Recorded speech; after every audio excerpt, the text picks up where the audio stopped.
Hello and welcome to today's video. I'm Common and I do read a lot, but a more accurate description is that I deep dive into various topics and things depending on the life phase that I'm in.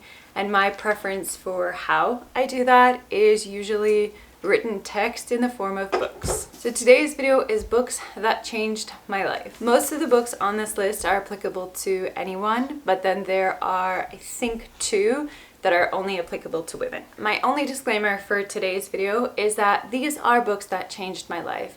But just because they changed my life does not mean that I agree with every single sentence that are in those books. And some I do, some I hang on every little word of the book, but then there are others where I don't agree with everything in the book, but I still took profound meaning from some of the concepts of the book or the general concept of the book. Got the books here? Let's get started. First up on the list, and it's probably always going to be at the top of the list. This list is not in order of the books that changed my life, but this one is the one that most significantly changed my life. This is also the book that I've probably recommended the most, and also the book that I talk about the most, and that is Nonviolent Communication by Marshall Rosenberg. I read this book many years ago with the intention to enhance my negotiation skills. I'm an employment relations practitioner, and it did do that, but then it also did so much more than that, and it literally changed my life. Marshall Rosenberg is a psychologist, and he sought to understand why people did and said violent things to each other. And then through that attempt to understand that and working with conflict and very adversarial situations, he developed a language of life. Even with a master's degree in industrial psychology, this was the book where I truly understood empathy, empathetic listening, and being able to give myself and somebody else empathy. Before that, it just seemed like a very theoretical concept that was often confused with things like sympathy or giving somebody advice. But this was the first book that gave understanding and language, practical tips to how to show up to life, to other people, to ourselves, more compassionately and more empathetically. This was also the book where I finally embodied the understanding that other people may be a stimulus for what I feel, but they are not the cause of my feelings.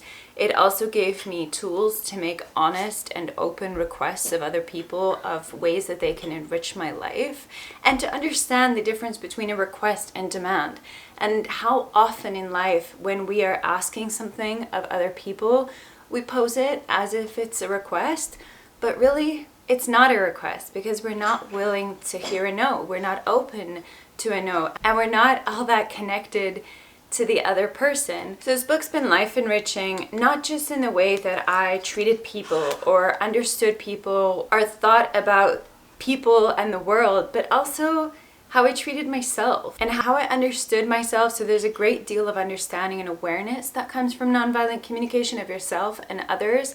But then there's also so much practicalness of how we can connect to ourselves and another person and communicate in a way that we are more likely to be heard and truly heard for what we are trying to say, and to be seen for that, and to make requests of other people. And that's not about like asking someone for things. It's truly also in conflict where we're so used to telling somebody what we don't want them to do. But it's giving us language of saying, what do we do want people to do, and how do we want people to treat us? Anyway, it is a book that has allowed me to really be present with what is alive for other people, what is going on for them, even when they're using language that may be difficult for me to hear. I've read it many times. I will continue to read it many times in my life. I will always recommend it to anybody, whether it be for yourself and just that understanding of self, or to communicate with your spouse, your children, in the workplace. Given that we don't live in isolation from other people, communication and connection to other people is so vital.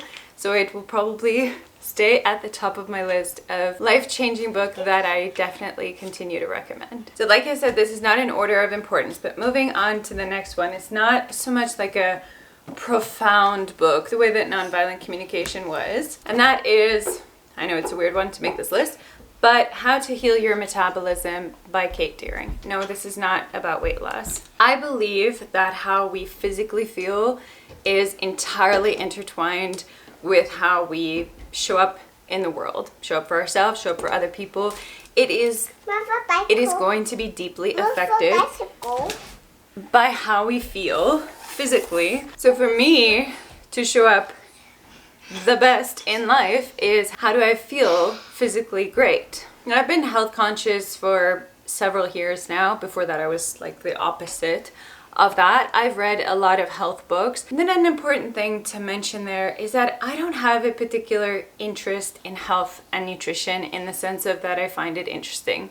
I don't find it interesting per se to read a bunch of books about nutritional facts and all of that, but I do like to feel healthy, and I do like to do the things that make me feel healthy and that make my family healthy and put us in the best position to show up most energetically for life. So when making this list, I go through, of course, which of the health books do I want to recommend? And honestly, this one sums everything up the best, because a lot of my health stuff is like little bits and pieces here and there. And if I were to just recommend one health resource to somebody, it would be this book, because it encompasses, like I said, I'm not that interested in nutritional facts. So what Kate Deering did is that she took articles and things that are not that fun for someone who's not that interested in nutritional facts to read, and she summarized it in a book that is easy to read, it is nice to read, it's easy to understand, and it's easy to implement. So the metabolism part is, metabolism is our thyroid health. It is our ability to fight disease. So a lot of people equate that to weight loss. It isn't that, but I mean, it could be that for somebody. How to Heal Your Metabolism by Kate Deering. No, not some profound book, but I want to feel healthy and energetic when I show up for life. This is the book that, for the most part, got me like 90% there, and then the other 10% is the bits of reading here and there. Next up on the list is profound, much, much deeper book. My warning here, this book is not light reading. And that is Die Wise by Stephen Jenkinson. Years ago, my cousin sent me a 30-minute talk with the author of this book, a talk about death and dying. And I was so captivated that I went and listened to the full 2-hour talk with the author. And then I was still so captivated that I went and listened to, I think it's a 9-hour Audible narrated by the author. And then I went and I got the physical book as well, because I took so much from this book that I never expected to, because it is literally a book about death and dying. Stephen Jenkinson worked with people who were dying, and the book is how to die well, essentially, but not a feel-good kind of checklist. And I think what took me so by surprise is when I read this, there was no reason in my life to really engage with this topic per se. There was no one in my life who was diagnosed with a terminal illness. Mama. Yet so much of it drew me and captivated me. And to date, my husband makes jokes about how often in social settings and conversation, when I was talking about a concept or a quote, it came from this book. So just to name a few of the big things that I remember taking from this book, I read it many years ago now, is one of the things is the great lengths that we as human beings will go to have more time with life. Can this one? But on that fight and pursuit of more time, there's not all that much consideration given to what do we do with that time and the quality of that time. It really highlighted for me how death phobic our society is, to borrow his language. And also it was one of the first books that has shown how with our modernization, or whatever we'd like to call it, we have stopped doing rituals into different phases of life, and what we lost when we don't have those rituals that help us to progress to the next phase of life, so to speak. And especially from, for example, a child to a teenager, and from a teenager to adult. And the impact of losing those rituals and no longer having meaningful rituals. I'm not just talking about a party when you turn 18 or 21, but meaningful rituals that come from people who have made those transitions through those different life phases. It also speaks a lot about how grief is not a feeling. Grief is a capacity. Grief is something that we do rather than something that is happening to us. Then there's one of the quotes that I think about quite often. And what if each of us could stay put long enough to see the rippling trail of everything we did rolling out behind us?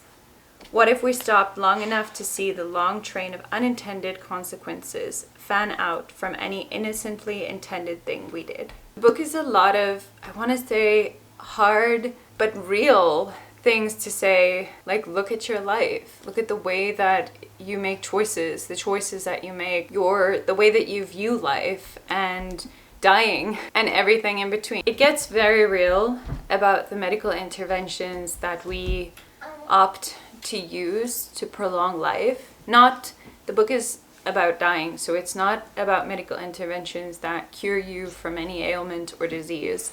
It is medical interventions that you take for more time, but then the author questions, and he gives many, many stories of how the choice was made to extend life without real consideration to the consequences that came with that choice, and that extension of life often came with a lot of suffering for the person. And it's not about being right or wrong or whether you should or shouldn't do that, but real consideration to those very, very hard choices to make. You're faced with a lot of that in this book. And then there's a final part that I just want to mention. In the book, there is a very difficult but truly meaningful part of the book where he speaks about his work with children who are terminally ill and the conversations that he has with their parents. And there's a part about the parents thinking that their child did not have a full life.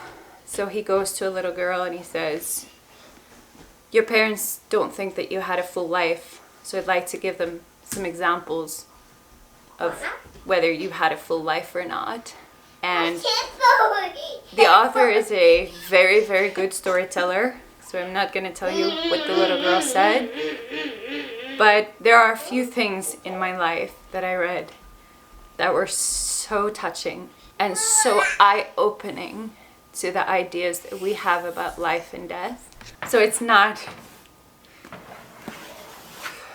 So even now, many years later, after I read it, this book is not a feel-good book, not in the typical sense. And it's not light reading at all, but it's worth every minute you spend reading it. Reading it, I faced and thought about things that I'd never even thought to consider or think about in the way that we approach life and death and everything in between. And it stayed with me, this book, for so many years since I've read it. And I have definitely seen how having those reflections have had an impact on the way that I have approached certain things in my life and how they influenced the way that I made certain decisions. It's a really good book, and the author is a very good storyteller. So I actually recommend listening to this one on Audible rather than reading the physical book, but also the physical book is really good.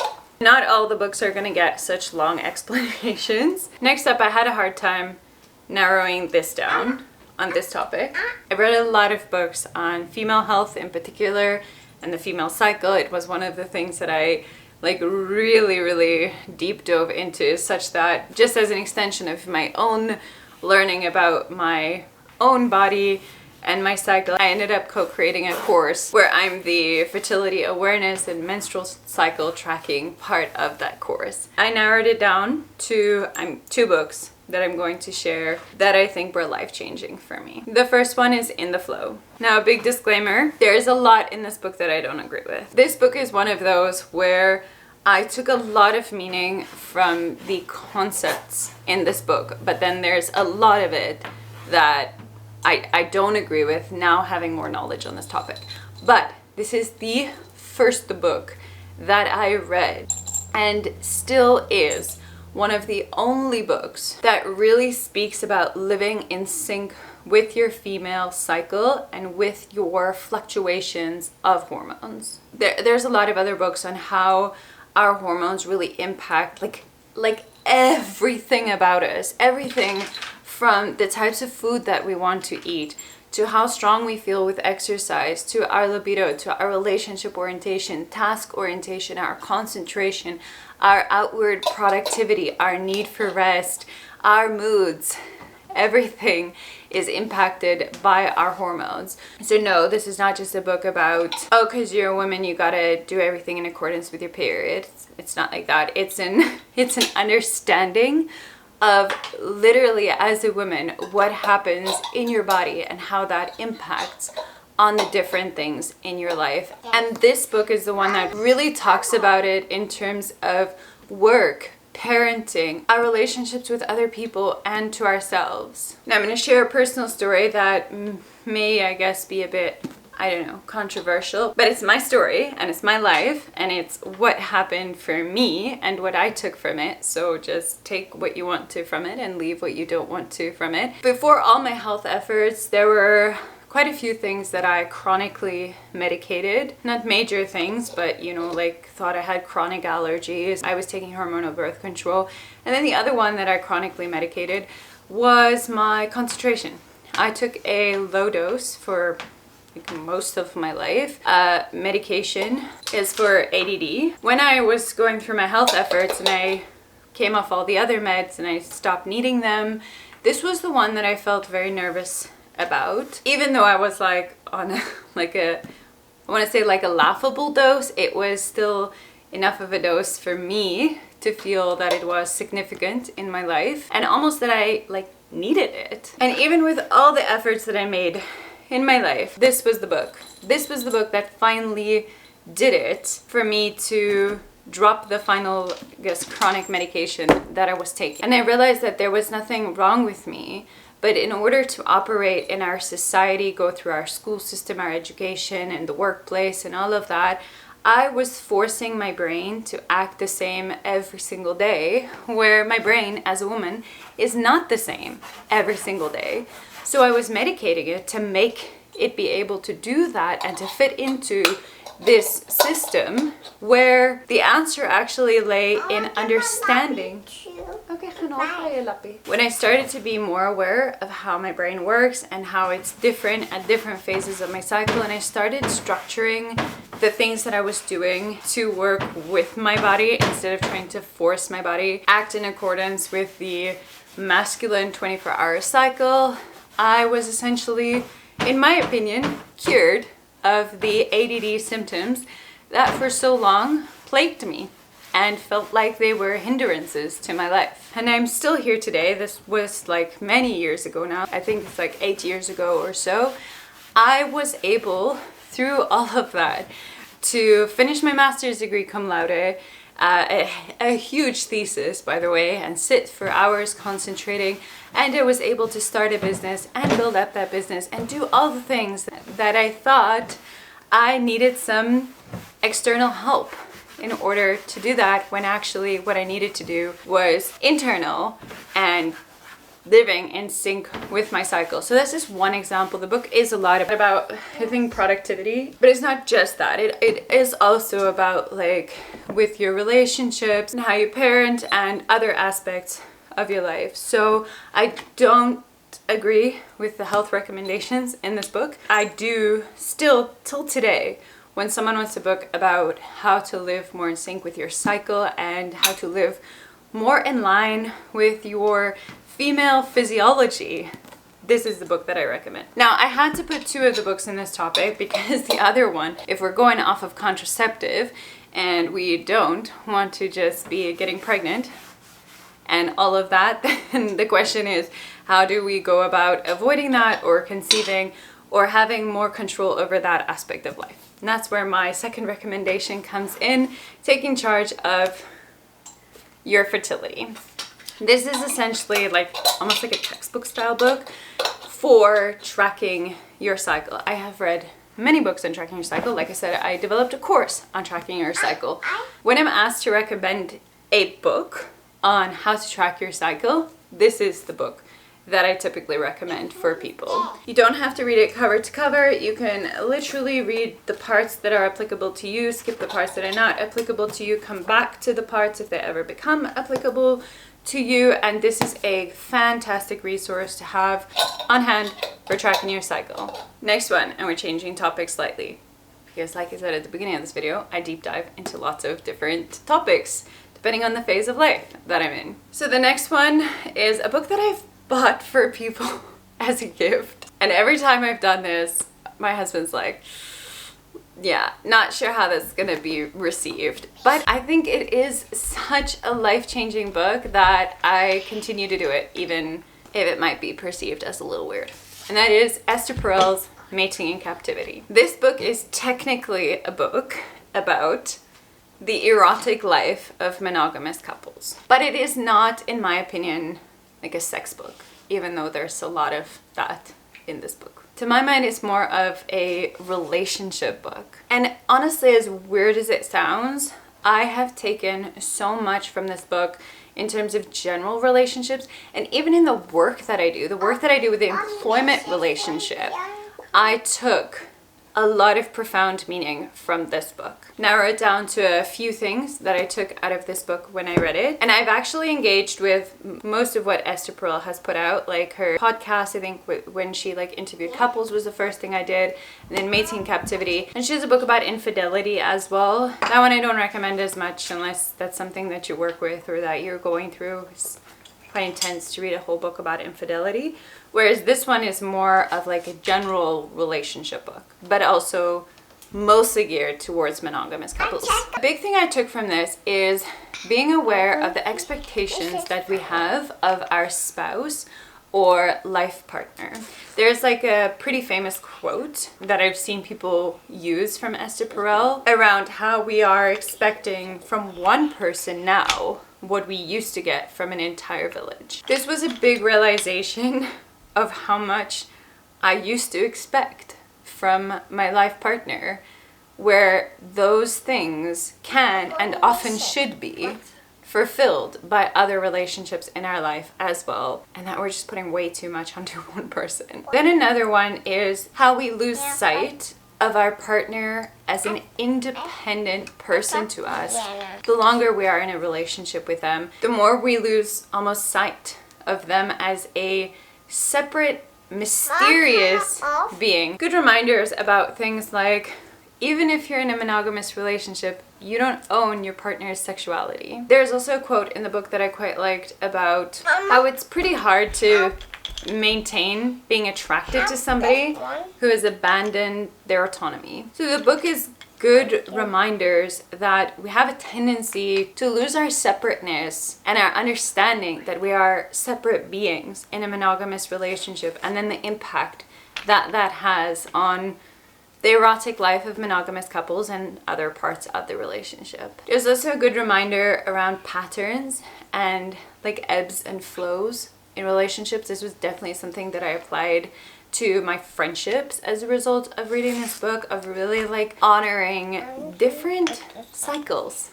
that relationships sometimes go through, and that maybe sometimes we try to hold on so much to how something needs to be at a particular time all the time, where it serves us to be a bit more go with the flow in relationships. Here's another nice one about like cycles, and this is something, if you look into conflict, you will see that we all have like cycles of conflict that we get into, especially with your long-term partner. But even though it will take two of us to create that pattern and that cycle, it only takes one of us to break it. And that has been very meaningful in my relationship with my spouse, but then in my relationships in general. There's a quote that my brother-in-law shared at our wedding. It's not from Esther Perel, but it's still the concept of what is in Esther Perel's book. And that is, when we avoid difficult conversations, we trade short-term discomfort for long-term dysfunction. And that's essentially the essence of this book. Couple this with Nonviolent Communication to give you more of the tools to have those conversations. But it is a reminder. I keep saying reminder, but that's not really the right word. It's insight into the importance of having sometimes hard to have conversations if we want to have good quality long-term relationships with people, not just our spouse. NVC gives us the tools to how to have those conversations with people. So I would recommend both of these. And then finally, I'll leave it with an Esther Perel quote. I don't know if it's in this book or in one of her other books, but she speaks about how the quality of our relationships define the quality of our life. And I believe that this is so true. If you want to invest in the quality of your life, invest in the quality of your relationships. And I often feel like I have to say this when I talk about books like this. Don't read this because there's a problem. If there's a problem, sure, by all means, read it. We don't do this kind of thing because there's a problem. It is life enriching to invest in your relationships, in particular with the person that you're spending your life with, if you are in a monogamous relationship. So from my perspective, that's something that I will continue to invest in. I've read several books on this topic. By the way, my website is linked down below. Because I read a lot, I have different lists of book recommendations on different topics. So I've read a lot of relationship books, and this is number one that I continue to recommend when it comes to books on relationships. All right, next up we have The Art of Living by Thich Nhat Hanh. This one is a little bit more woohoo. I think you need to be in the right state of mind when you read it. This needs to be, thank you. This needs to be like I guess like a phase you're in. There's a lot of books in this realm that I considered recommending, like Eckhart Tolle's New Earth and The Untethered Soul. They were also really great. But if I were to pick one, The Art of Living. A lot of what I took from this book is around my ideas of happiness and suffering in life. A lot about finding my inner peace and how happiness is not gonna show up on my doorstep.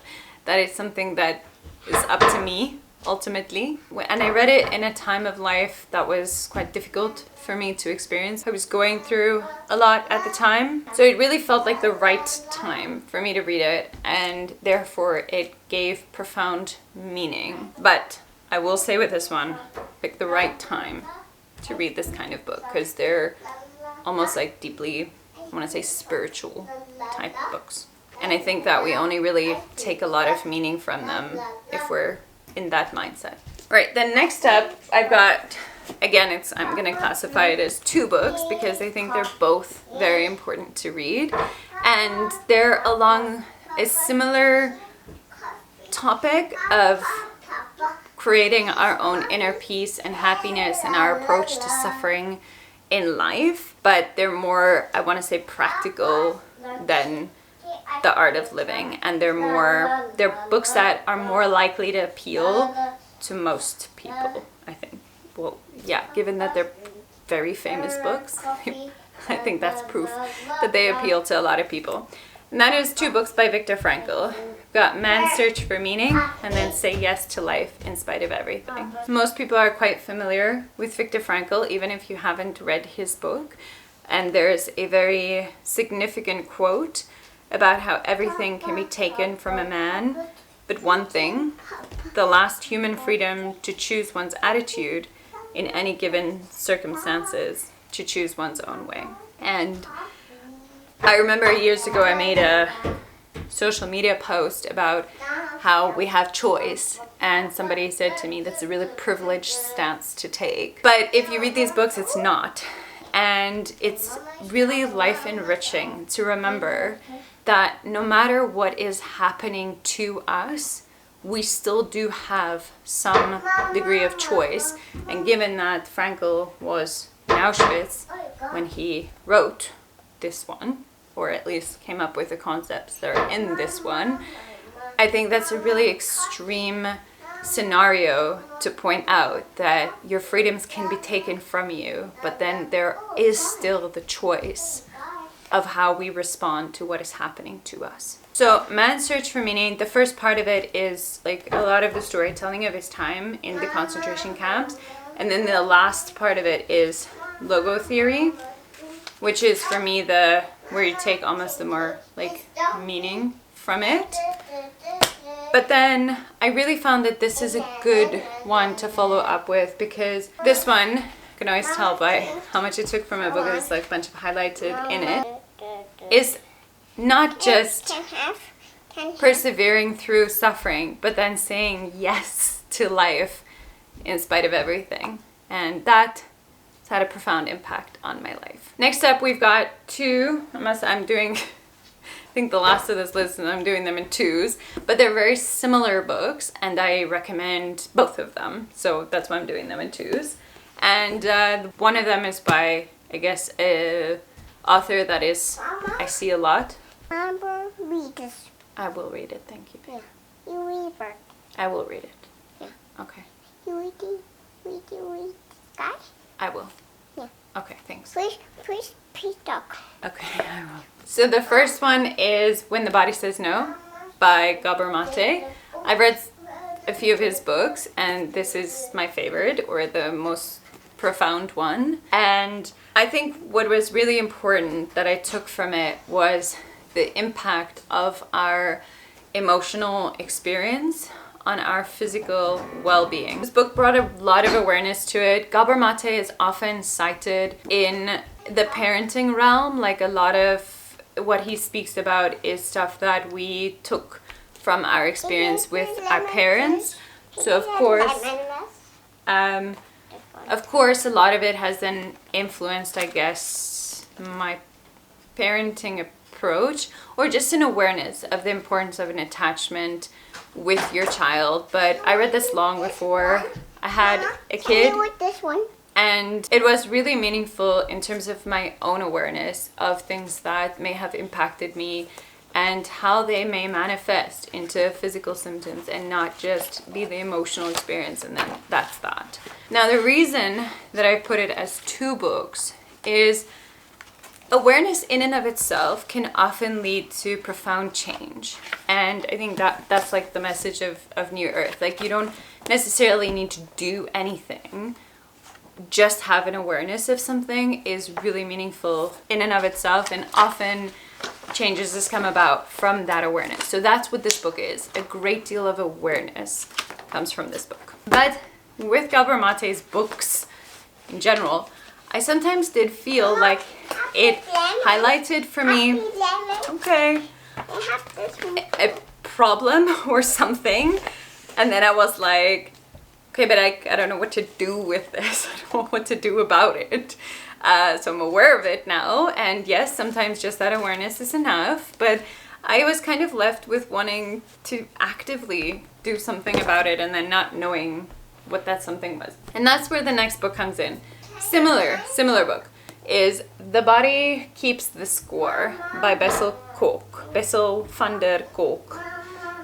And this one, so Gabor Mate is a general doctor, like a family doctor, an MD, and Bessel is a psychiatrist. This book also speaks about trauma that gets stuck in the body, but it deep dives into healing modalities when trauma is experienced, and a great deal of understanding around trauma and like how people heal with that, and challenging our society's current maybe approach to that, and whether we're really facilitating helping people and so forth. But he really does cover healing modalities in this book, which I find is quite solution oriented. But I want to say a disclaimer with this book. Some of these topics are not easy to read in the sense of when we're really absorbing it. We're not just reading it for the sake of reading it. We're reading it to take meaning from it, to apply it to our lives, to do something with it. This one speaks about stress that many of us can relate to. It's very relatable kind of stress.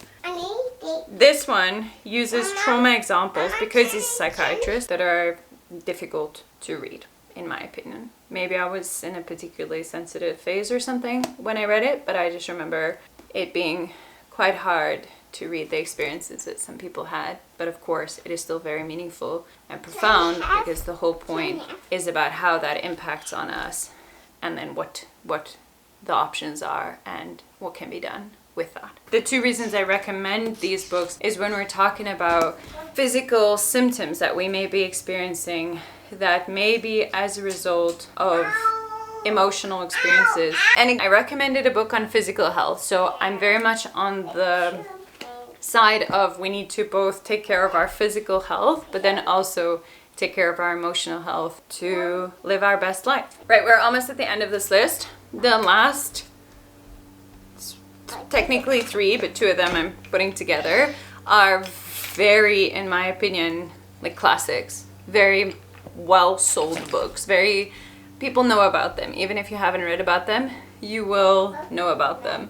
And that's the point of a list like this really is that they're life-changing books, and life-changing books are usually like bestsellers. Sometimes there are hidden gems. I think some of the books that I recommended may not be as considered when we talk about life-changing books, but I think these are, but you can let me know. The second last one, okay, is The Alchemist by Paulo Coelho. I've read some of his other books. This is the one that's stayed with me the longest. I have several quotes that are highlighted in the book, and oftentimes I find for myself or in conversation that some of the quotes from this book come up. I think this is the kind of book that read whenever, because it's like it's an easy to read book, it's a feel-good book, like it's a story with some meaning to it, which is lovely. So it's maybe not as like hard non-fiction textbook style book like a lot of the other ones on this list. Like this is more of a, yeah, like a story, and then you take meaning from it, so you can read it like whenever. But I definitely found when I read it made such a big difference to what I took from it. And I do believe that this is the kind of book you want to read more than once in a different life phase, and that you may take something else or just a good reminder from it. When I read it, I was in a very uncertain phase of life. I had just quit my job with absolutely no plan of what I intended to do. I just left the situation that I felt I did not want to be in anymore. And after that, weirdly, it just felt like things fell into place. And I have a friend, we sometimes speak about this, different phases of our life, where we say it was our alchemist story. And it really is like when we took steps, active steps, to change our life, even though we didn't know how it was going to end up. Sometimes you kind of see this beautiful story unfold that you couldn't have envisioned before the time. So I like The Alchemist. It's feel good, but it's still profoundly meaningful. Now the last 2 on my list I feel are forgotten classics. They are just classics, but maybe not as popular these days anymore. I don't know. I still when I need to buy like a Secret Santa gift or something, this is like one of my go-tos, because I feel like they're the kind of books that are life enriching for anybody and everybody. Some of the others may, I want to say, be a hit or miss, but I don't really think so. But anyway, these ones are definitely life enriching for anybody and everybody. And that is Who Moved My Cheese and Out of the Maze by the same author. Change is uncomfortable. There's no two ways about it. And if we want our lives to be enriched, we need to embrace change. And we need to be open to change. Change of ourselves, change of our environment, change of things. That's where these books come in. They are incredibly easy reading. It's like huge, with little big, with like quotes here. You can read this probably in under an hour and still take so much from it and be so well reminded of certain things that you may know, but you need to reread in order to implement. So Who Moved My Cheese is a lot about the importance of becoming comfortable with, no, not comfortable with change, embracing change, going with change rather than trying to be stuck in our old ways.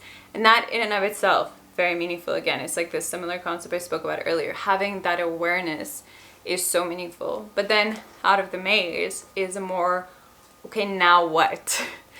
I get it, change, but now what? How? How do I step in to the change? And these books are life-changing books. If we want to be living a life that is rich in experience, in us really taking ownership of our life, I believe that it is of critical importance that we be willing to check our beliefs, that we be willing to change our beliefs and the way that we approach things.